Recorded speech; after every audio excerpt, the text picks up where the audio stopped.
नमस्कार मित्रों, जय श्री महाकाल।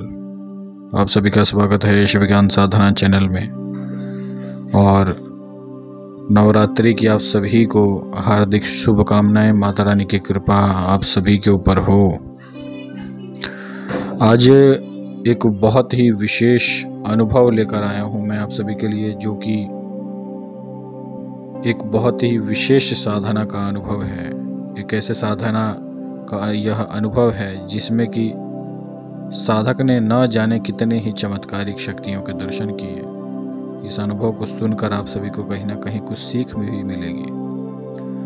तो आइए इस अनुभव को चालू करते हैं। मित्रों, एक साधक थे जो कि तंत्र बाधा से बहुत ही ज़्यादा परेशान थे। ये जो साधक हैं ये दक्षिण भारत के रहने वाले हैं। एक गरीब परिवार के ये साधक हैं। इस साधक के ऊपर लगभग 3-4 पीढ़ी पुराना तंत्र था, जिस तंत्र के कारण इनके घर परिवार में स्त्रियों की मौत हो जाया करती थी। इनके परिवार में कोई भी नई स्त्री आती तो वो ज़्यादा से ज़्यादा 6-7 साल तक ही जीवित रहती, और संतान को जन्म देने के बाद, संतान को थोड़ा बड़ा कर देने के बाद उस स्त्री की मौत हो जाती थी। तो इस प्रकार का तंत्र इनके घर में चल रहा था। इसके कारण इनके परिवार में स्त्रियां जो होती हैं, या फिर स्त्रियों के नाम पर केवल छोटी कन्याएं ही थी, जिसे आप कह सकते हैं कि जो इनकी बेटियां थीं।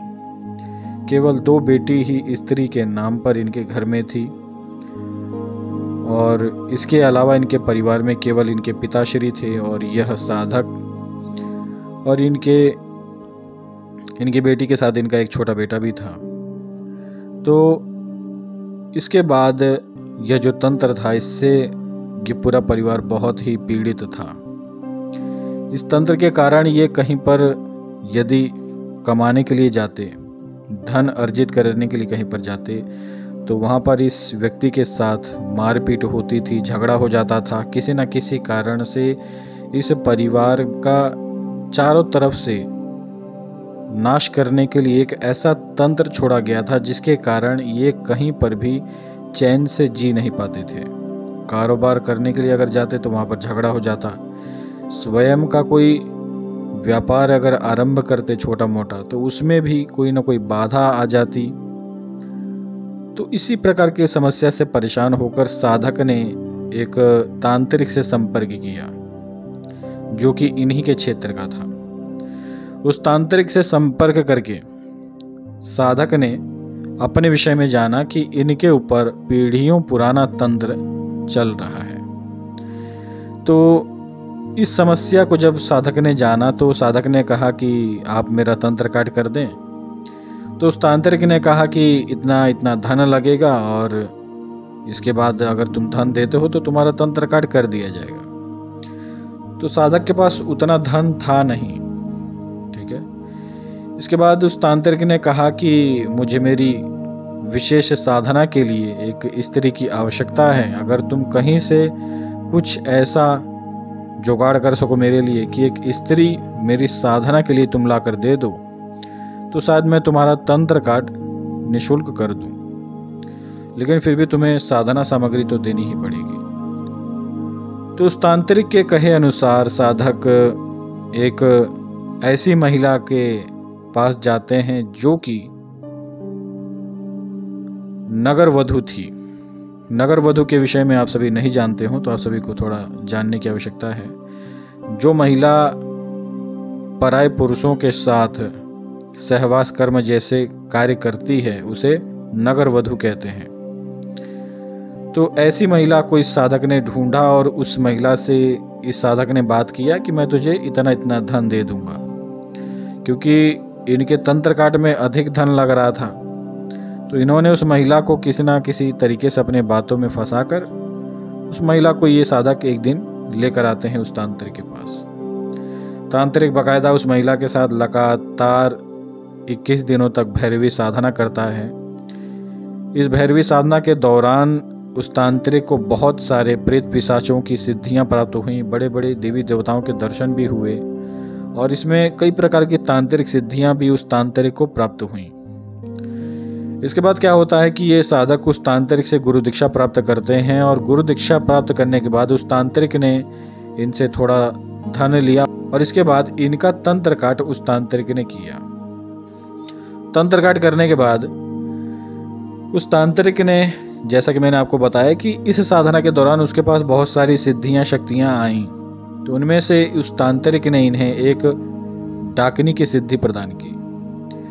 डाकनी की सिद्धि प्राप्त होने के बाद उस डाकनी की कृपा से इस साधक के पास प्रचुर मात्रा में धन आया, इनका कारोबार भी चलने लगा और कहीं ना कहीं इनके जीवन में जो सुख नहीं था वह भी आया। इन्होंने दोबारा शादी की और जब पूरे तरीके से ये साधक ठीक हो गए तो इस साधक ने एक दिन यह निर्णय लिया कि ये साधक प्रेत पिशाच योनि की किसी बड़ी शक्ति को सिद्ध करेंगे। तो ये साधक अपने उसी गुरु के पास जाते हैं और कहते हैं कि गुरुजी मुझे महापिशाच को सिद्ध करना है। महापिशाच को सिद्ध करने की मेरी मंशा यह इस साधक ने बताई अपने गुरु से कि मुझे मेरे शत्रुओं को नष्ट करना है, मैं चाहता हूं कि मेरे सभी शत्रुओं का मर्दन हो। इसके बाद क्योंकि जो इसका गुरु है, जो इस साधक के गुरु थे, वो इनके ऊपर राजी ही थे, तो उन्होंने महापिशाच की साधना पद्धति अपने अनुसार इन्हें बताई। उस साधना पद्धति के अनुसार इन्हें भैरवी साधना करना था और क्योंकि इनकी दोबारा शादी हो चुकी थी डाकनी की कृपा से, तो साधक ने अपने धर्म पत्नी के साथ ही भैरवी साधना आरंभ की और महापिशाच की साधना भैरवी साधना के जरिए साधक आरंभ कर देते हैं। इसके बाद एक अपने घर से ही अलग क्षेत्र में ये साधक और इनकी पत्नी जाते हैं। वहाँ पर एक छोटा सा घर होता है, उसी के अंदर ये दोनों अपनी साधना आरंभ करते हैं। इस साधना के दौरान कई प्रकार के भयंकर अनुभव साधक को होते हैं। जैसे जिस झोपड़ी में, जिस छोटे से कमरे में ये दोनों साधना करते हैं, उस झोपड़ी के छत अचानक से ही टूटने लगती है साधना काल के दौरान। ये पहले दिन का ही अनुभव है। दूसरे दिन से उस महापिशाच के चिल्लाने की आवाजें सुनाई देने लगी दोनों को। तीसरे दिन से जो उस कमरे की खिड़कियां थी, उस कमरे के जो भी छोटे मोटे टूटे फूटे दरवाजे थे, उस महापिशाच ने अपनी शक्तियों से तोड़ दिए। शक्तियों से तोड़ने के बाद जब ये साधक नित्य साधना करते थे तो उस महापिशाच के जो गण हैं, जब भी कोई एक बहुत बड़ी शक्ति चलती है तो उसके साथ उसके कुछ छोटे मोटे गण तो होते ही हैं। तो उस महापिशाच के साथ बहुत सारे भूत प्रेत चुड़ैलें चलती थीं।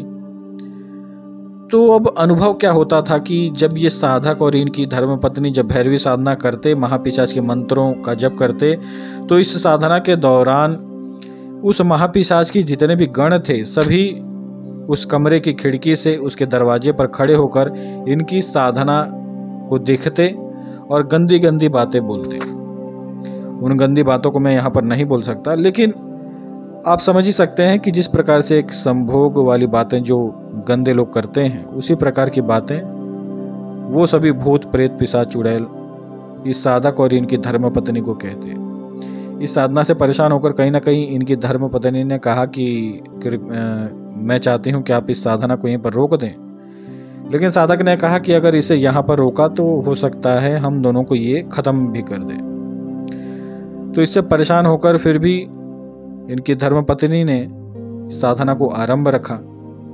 साधना करते करते लगभग इन्हें 11 दिन हो चुके थे और 11वें दिन ये साधना के दिनों में अंतिम दिन था।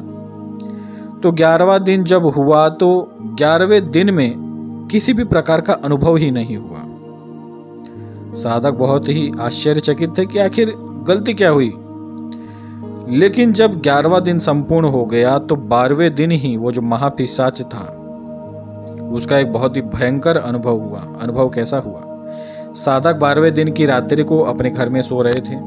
महापिशाच आता है, बाकायदा एक बूढ़े व्यक्ति का रूप धर के, एक जैसा एक साक्षात कोई आदमी, कोई मनुष्य होता है वैसा ही रूप धारण करके वह महापिशाच आया, जिसकी आंखें चमक रही थीं।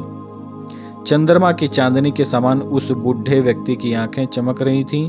और जब वो इस साधक के पास आया तो ये साधक जिस कमरे में सो रहे थे, उस महापिशाच ने उसी कमरे के खिड़की के दरवाजे को तोड़कर अंदर झांका और साधक को लगा बुलाने। महापिशाच ने कहा कि ए साधक, मैं आ चुका हूं, तू मुझे भोग दे मेरा। इस प्रकार से जब उस महापिशाच ने चिल्लाकर कहा तो ये साधक डर के मारे उठ गए। और जब ये अपने खिड़की पर देखते हैं तो यह देखते हैं कि एक बूढ़ा व्यक्ति जिसकी आंखें चमक रही हैं, जो कि महापिशाच ही था, वह साक्षात एक मनुष्य के रूप में वहां पर खड़ा है। इस प्रकार के अनुभव से ये साधक बहुत ही डर चुके थे और उस समय तो इस साधक ने किसी प्रकार से कोई सुरक्षा चक्र भी नहीं लगाया था। साधक डरते हुए महापिशाच के पास जाते हैं, हाथ जोड़कर कहते हैं कि कृपया मुझे जान से मत मारना। महापिशाच कहता है कि मैं तुझसे प्रसन्न हूं और मैं तुझे किसी भी प्रकार की हानि नहीं पहुंचाऊंगा, बस मुझे एक मुर्गे की बलि दे दे और एक मदिरा की बोतल दे दे। इस प्रकार से जब उस महापिशाच ने कहा तो ये साधक उससे कहते हैं कि ठीक है, मैं अगले दिन की रात्रि को आपको आपका भोग दूंगा। जब साधक ने इस प्रकार से कह दिया तो महापिशाच ने कहा ठीक है, आया तो मैं आज हूं, लेकिन तू देने को कल कह रहा है, मैं कल ही आऊंगा, लेकिन अगर कल तूने नहीं दिया तो कल मैं तेरे प्राण भी लेकर जाऊंगा। इस प्रकार से महापिशाच ने कहा और फिर वह वहां से गायब हो गया। अगले दिन की रात्रि को जैसा साधक ने कहा था उसी अनुसार एक मुर्गे की बलि और मदिरा की बोतल महापिशाच के नाम से उसी स्थान पर रख दिया जहां पर इसने साधना की थी। और उसी दिन की रात्रि को महापिशाच सपने में इस साधक को दर्शन देता है और कहता है कि मैं तुझसे प्रसन्न हूं, तू आज के बाद से मुझे जो भी कार्य कहेगा मैं तेरा वह कार्य करूंगा। और यह बात आप सभी ध्यान दें कि इस साधक ने किसी भी प्रकार के वचन नहीं लिए यहाँ पर महापिशाच से। तो इस प्रकार से जब ये अनुभव हो चुका था, साधक को सिद्धि प्राप्त हो चुकी थी महापिशाच की, तो यहाँ पर कुछ ऐसा था कि महापिशाच के ही कृपा के कारण साधक के पास बहुत सारे भूत प्रेतों की सिद्धियां प्राप्त हो चुकी थी। चुड़ैलें भी थी, डाकनियां भी थी, बहुत सारी और भी। तो इसी प्रकार की कुछ चमत्कारिक अनुभव भी इनके साथ हुए थे। इसके बाद साधक क्या करते हैं, यहाँ से मुख्य खेल आरंभ होता है कि साधक ने अपने शत्रुओं को जान से मारना आरंभ कर दिया। बकायदा ये एक प्रहार करते शक्ति का और एक ही प्रहार में इनका शत्रु मर जाता। जिस भी शत्रु के ऊपर ये तंत्र का वार करते, अगले दिन वो शत्रु अपने ही बिस्तर पर मरा पाया हुआ जाता था। तो इनके गांव में जब इस प्रकार से लोगों की मौत होनी आरंभ हो गई तो सभी को कहीं ना कहीं शक हुआ कि गांव में जरूर कोई ना कोई तांत्रिक है। गांव के सभी व्यक्तियों ने एक बहुत बड़े तांत्रिक को बुलाया और फिर बाकायदा वहां पर एक सभा बैठी। गांव के सभी बड़े बुजुर्ग वहां पर बैठे और सभी ने बात किया कि आखिर ये मौत क्यों हो रही है, कौन आखिर तंत्र का प्रयोग कर रहा है गांव में। तो जो महातांत्रिक आया था उसने बताया कि तुम्हारे गांव में अमुक नाम का व्यक्ति तांत्रिक है और उसने सिद्धियां शक्तियां प्राप्त की हैं, वही सबको जान से मार रहा है। उस सभा में बाकायदा उस व्यक्ति को बुलाया जाता है और बाकायदा उस व्यक्ति के साथ चर्चा होती है। मित्रों, इसके बाद आखिर उस साधक ने किस प्रकार से उस महातांत्रिक के साथ युद्ध किया और फिर इसके आगे का अनुभव क्या है, यदि आप जानना चाहते हैं तो इस अनुभव को ज़्यादा से ज़्यादा लाइक करें, इस वीडियो को ज़्यादा से ज़्यादा लाइक करें, शेयर करें। चैनल पर यदि आप सभी नए हैं, इसी प्रकार के तांत्रिक अनुभव आप सभी सुनना चाहते हैं तो इस चैनल को सब्सक्राइब करें। आज के लिए इतना ही। जय श्री महाकाल।